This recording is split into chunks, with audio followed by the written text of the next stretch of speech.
Welcome to today's Global Connections program. I'm Bill Miller. How does an increase in population contribute to climate change? How many people can planet Earth sustainably support? We'll be back in just a moment to talk about these and other important issues.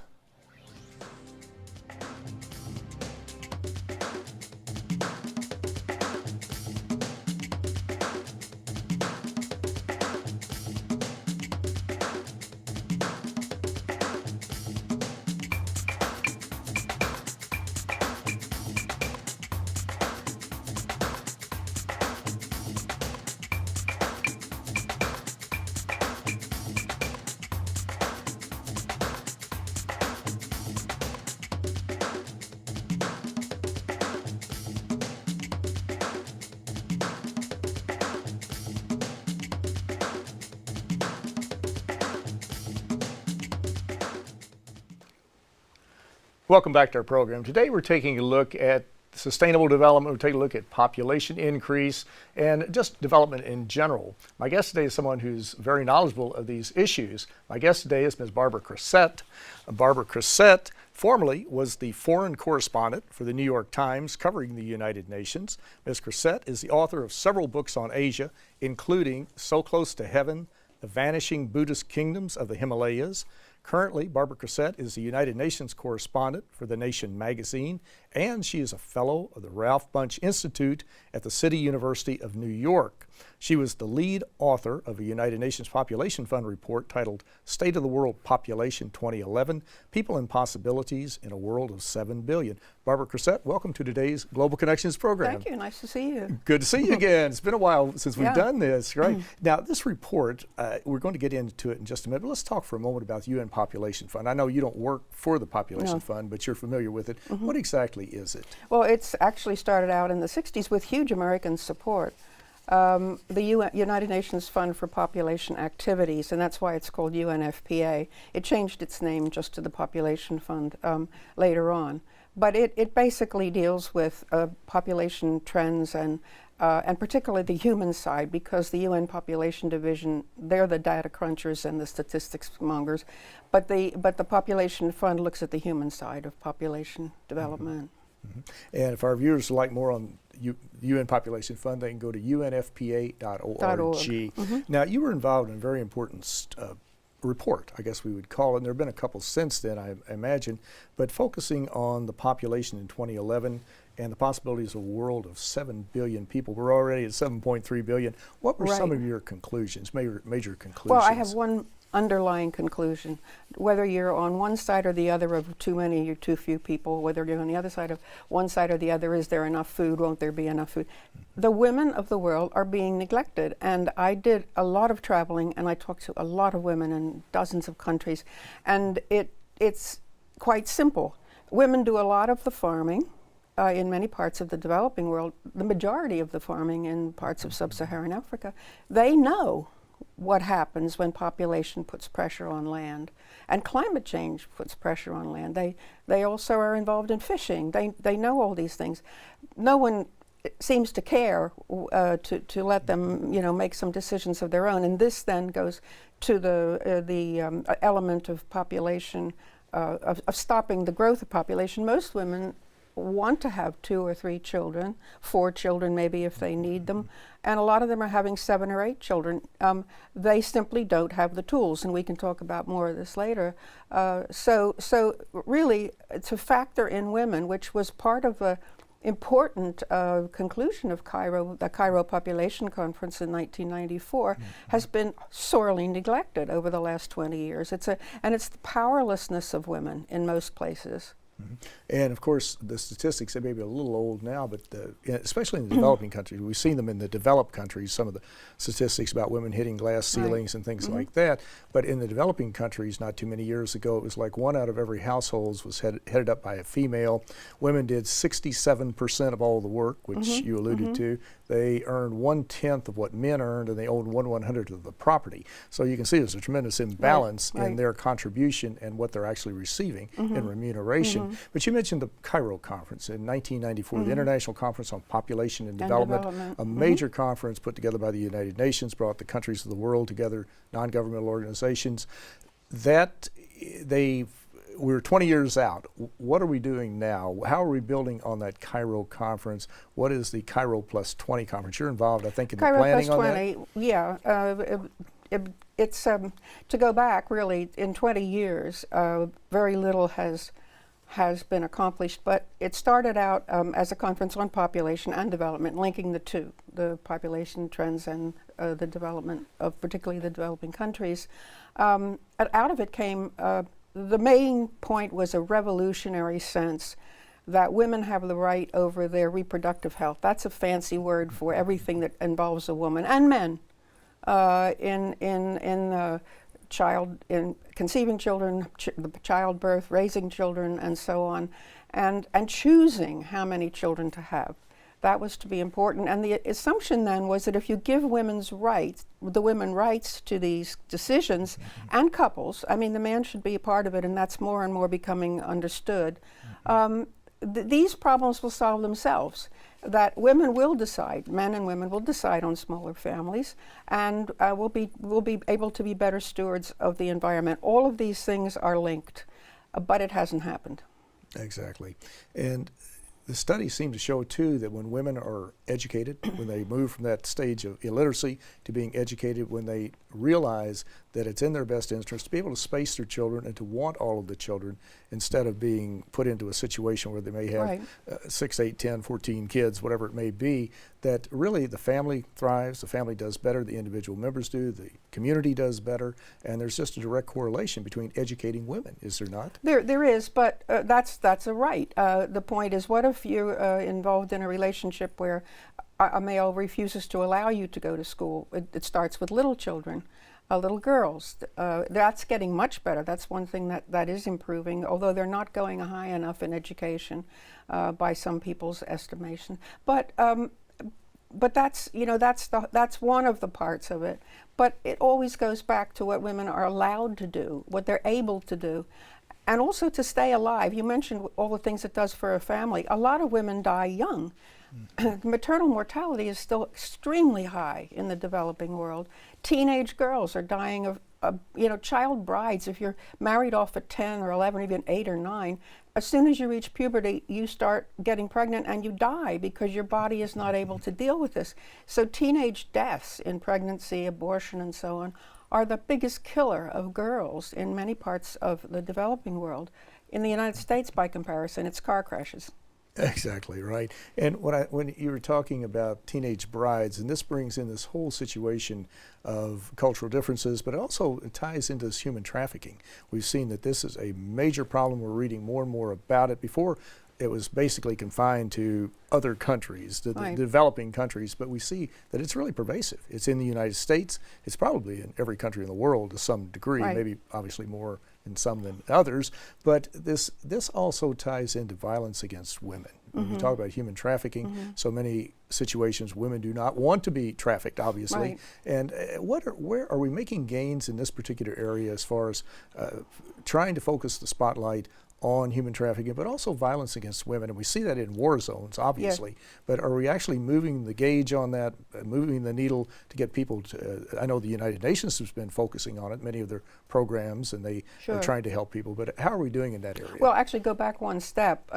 Culture, you mentioned culture. I think one of the big trends now is that people are less willing to accept the excuse that this is our culture. And that is coming from leaders in the developing world. Secondly, trafficking. Trafficking has two sides. Poor families with too many children will often actually sell a child into trafficking or give a child to someone, a relative, whom they don't realize is going to turn this child over to trafficking. Yes, there is a huge amount of interest now in stopping this, and particularly with children and with young women as well, and all women. But it's the harder they work. In fact, the more cases they find. I just read an article about how poor Afghan girls are being sold to traffickers, and they go to the brothels of Mumbai now. So there's always, you move something aside and you see some horrible other thing underneath it. Exactly. Now, with the International Conference on Population Development Plus 20, the 2014 Cairo Plus 20. Will that deal with these issues? Will they be focusing attention on them? Oh, the big focus now is violence against women. Last year's Commission on the Status of Women, and this year to some degree also. And also on, again, to go back to the promise of Cairo that you have access, and not just access, but the freedom to have family planning. Nafi Sadiq, who was the Secretary General of that conference in 1994, told me last year of a case in Zimbabwe where a man killed his wife because he discovered she had birth control pills. And the judge ruled that, he acquitted him and ruled that his wife had embarrassed him in front of his friends by not having a child every 18 months or whatever. And so there are these fun, and that's not a singular case, or Nafis wouldn't have called it to my attention. So the violence, the UN is struggling to define it in its broadest terms. It isn't just physical violence, it's all kinds of restrictions put on women, so that, we don't have time, I could give you any number of examples from things I saw when I was traveling. Or do you have time for one or two if you would like to? Well, just one in Ethiopia, Sure. just one in Ethiopia, where they're doing a good job at starting little health posts. I mean, tiny little places, mud walls, such. And I went to spend a day with a young woman who was running hers, and out of the bushes, women showed up asking for injections, the Depo-Provera or other injections, because that's the kind of thing their husbands will never find. They can just suddenly say, well, I don't know why, I'm not having any more children. But I mean, literally, that's what they do. And she goes around and they meet clandestinely to give women these shots because they know that they could get killed or certainly beaten up if they go home with some kind of a contraceptive that a man can recognize. Well, you're watching Global Connections Television, which is an independently produced program. The opinions expressed on Global Connections are solely those of the moderator and his guest. Today we're taking a look at a variety of issues dealing from increased population to development to violence against women and, of course, climate change, which ties into all of these. My guest today is an expert on these issues. My guest today is Ms. Barbara Crossette. Barbara Crossette is the former foreign correspondent for the New York Times, who is now the United Nations correspondent for The Nation magazine, and she is a fellow of the Ralph Bunche Institute at the City University of New York. Barbara, we're talking about the situation with women, and of course, the Millennium Development Goals come to mind, yeah. and they were adopted in 2008, logical goals to reverse abject poverty by, or reduce it by 50% by 2015 to promote universal primary school education. And of course, the third one was to focus on gender equality and empowering women. Are we making progress in this area as you look at it? How do you perceive it? Are we moving forward and trying to really empower women to do more? Well, this is a huge discussion now because everyone is beginning to discuss what do we do post 2015 when the Millennium Development Goals deadline is reached. And as I suggested earlier, things like if you're dealing with women's equality, the maternal mortality is still far too high. That goal is going to be missed by a long shot. There are improvements in education. Access to family planning is low, very low, and a lot of that is anecdotal information because some governments simply don't care to find out.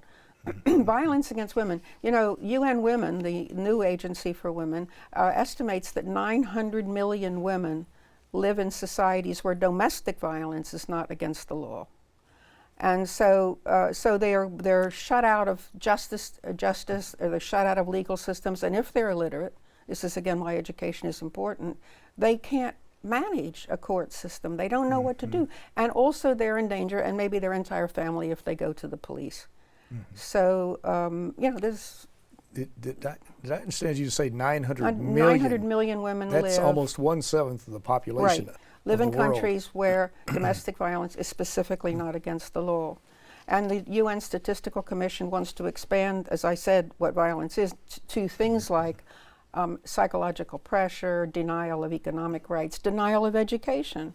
They have a long list. Some of these would be considered Western concepts, but they affect women in every country. And I always say, and a wonderful Egyptian gynecologist and professor told me, a man, that when Western feminists say we can't tell women how many children to have, or we can't interfere, these things are part of their society and culture, but this is really a denigration of their rights, that this is a violation of women's human rights in the poorest countries, because they are not allowed to do the things that we do. They're not allowed to have the protections we have.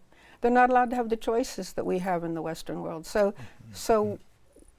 you know, why not? Exactly. And we see that the population is increasing on planet Earth. In 1800, there were 1 billion people on planet Earth. Today, we have approximately 7.3 billion, and we're moving up very rapidly. I think the UN predicts that by 2050, it'll be 9 to 10 billion. And if we stay on the trajectory, it'll probably be even higher than that. Right. But it really brings to mind when you see the population development, and admittedly, a large part of the world's living in poverty, Right. and they're not putting out much of a carbon footprint, but still, as people improve their standard of living, their quality of life, they want to acquire the amenities Right. of life. They want a car, they want a house, they want an air conditioner or whatever it may be, hot Yes, water, yes. and that's going to put even more pressure on the finite resources, not infinite resources, finite resources of the earth. How concerned should we be about Well, this? I think, again, it comes back to population numbers, and I think if families were given the choice, the numbers would come down. But we also obviously have overconsumed, and I think there's some now signs, for example, that energy, alternative energy is more important in the richer countries, and China, including China. And so that there are two fallacies involved with this. One is that somehow a bunch of a very large cohort of young people is economically important. And I think the industrial countries have completely skewed this discussion because they're afraid of their own economies, Italy, Japan, wherever. And so people say, well, see, we don't have to worry. But they're not living in sub-Saharan Africa. In sub-Saharan Africa, we'll have the biggest population growth in this century of any part of the world by a huge margin, and they're the least able to support this. And these are families, these are mothers who, you know, it's heartbreaking to see their own children die, children who can't eat enough, children who have to walk miles to school, I mean, with no shoes. And so we have to really recalibrate. We are now the minority in the world, and we got to take a good look at what we think are priorities. And one of them is not that we don't have enough people, which is what you hear. Every once in a while from Northern Europe, you hear it here, you hear it in Asia, that we need more people to keep this consumption society going. And I think that's a big debate that no one's really had at the UN level. Exactly, and this is one that we certainly need to have, because there is that economic philosophy that we've heard for years and years, that you have to keep producing people so that you have this large pool of employees, a lot of them low-income employees, people who will fill these jobs that nobody else wants to fill. But that's a philosophy that's driven this consumer-oriented society to where we keep consuming more and more and more. We keep using more and more of the resources, we keep polluting more and more of the earth, and at some point we're going to run out of resources, we're going to run out of earth, and we're not going to be able to do this. And it looks like now, with the dire warnings on climate change, we saw the Intergovernmental Panel on Climate Change had its 5th report, and the sirens are going off, the bells are ringing. We're in trouble. I mean, planet Earth is in deep trouble, but we've got to focus more on how we're doing business, and maybe look at revamping our economic system, look at some of the old theories that's maybe not being applicable today, but also to get serious about alternative forms of energy. Right. Political leadership everywhere is needed on this, particularly in the countries that are in denial in the industrial areas, the North, the global North. Really have to focus, both the North and the South, but they're opposite sides of a mirror. But I do think the industrial North has got to face more reality than it's willing to face. And there's so many myths that are out there too. You hear the myth about, well, we have to have coal, fossil fuels, to keep the electricity rates low or the power rates low, or we can't use alternative forms of energy because they're too expensive. But you see more and more solar panels coming online, you see other forms of alternative forms of energy coming online, and these old stereotypes and myths are being challenged in that there is a different way to do things, and we have to start looking at And they're them. challenging reality. I take a bus from Pennsylvania into New York City across northern New Jersey, well, central New Jersey. And you know, in the last few years, I have seen acres, and I mean acres, of solar arrays that are powering some pharmaceutical companies, offices, a college, and also just feeding into the grid. Hunterdon County in New Jersey, which is one example, it has got lots of solar farms, and I haven't seen them so large since California. So it's happening, but the political dialogue is not keeping up with this. One keeps hearing about the failure of solar energy or the failure of, and this is not true. It's spreading all over the United States, and wind energy. But again, there's this sort of sense that oh well, this is not important. It's not going to last, and it has to. Mm-hmm. And of course, a lot of the resistance, obviously, is coming from the economic interest in the fossil fuel industries, Right. the coal, Yeah. the Right. oil, the gas fracking folks. They have a vested economic interest in continuing this use, and there are other forms of energy that can be used, and it would certainly be much more environmentally friendly if we moved into them, and probably would be cheaper over the long run. And you know, we just a footnote told us pollution is killing people. And cutting down the lives of people in many places. I mean, just this morning I saw on the BBC pollution in southern England for some reason has suddenly shot up because of a particular wind pattern and dust coming up from the Sahara and a million other things. But the fact is that this is now a serious, serious problem, and it's going to affect everybody.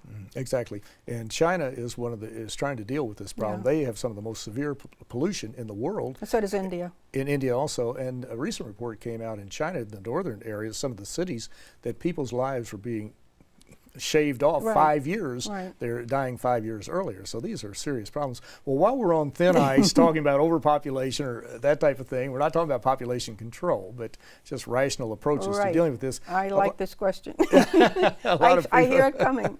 But a lot of people have recommended that maybe the UN should take a leadership role on saying, why don't we have a voluntary 2.1 children per family around the world. That's voluntary, it's not coerced, not forced, and encourage people to do that for obvious reasons, and that's just a replacement level. That would keep us at 7.3 billion Right. if we could achieve it. Now, some families may have 5, some may have none. Right. You just don't know. Yeah, exactly. How is that feasible? Did you folks Yeah, discuss no, this when you were talking about your report? No, I think throughout the UN system and in general around the world, that is a completely wrong approach, because it will lead to people being forced into sterilization in some countries. There will be a quota system, which the Cairo Population Conference didn't want ever to hear about again.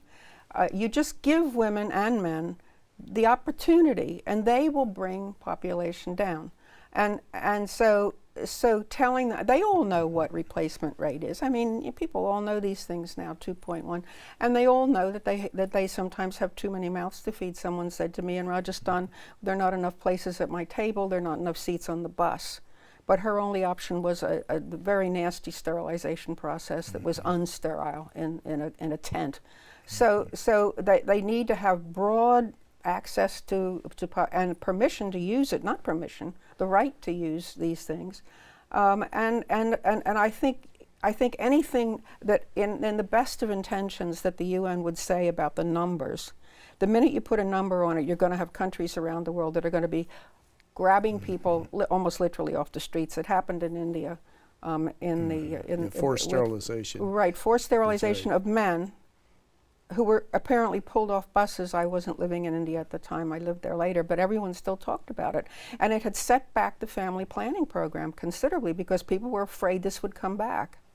And these are the things that need to be discussed. These are Yeah. very important, and you have to see what will work and what will not work. Well, Barbara, in the last minute or so that we have left, you're a veteran observer of the United Nations. You covered the United Nations. You still cover it for the nation. What do you see as a major problem or a major issue challenge confronting the United Nations as it moves forward into the 21st century? Well, there's so many. Yeah, pick one or two. There's so many. There have to be more. I think there have to be more honest and open and even confrontational discussions, and at the perfect time now, about the big issues that you have raised, all of them. Right now, because of the post-2015 development agenda. So in the next year is going to be an absolutely crucial time to say, okay, let's get real. And in our agenda for the post-2015 era, let's put down real markers and not quarrel over any kind of thing that dilutes them. And that's going to be hard to do because there will be countries that simply will not want A or B or C. And there has to be a very clever way to do it. And I think too often big conferences and things at the UN get tangled up in procedural problems and in cultural arguments and so on. And this is too important to let that go on forever. Mm-hmm.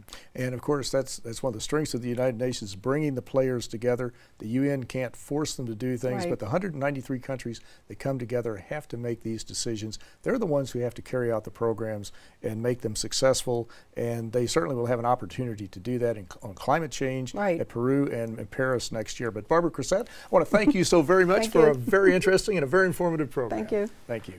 I'm Bill Miller. Thank you for joining us on today's Global Connections program.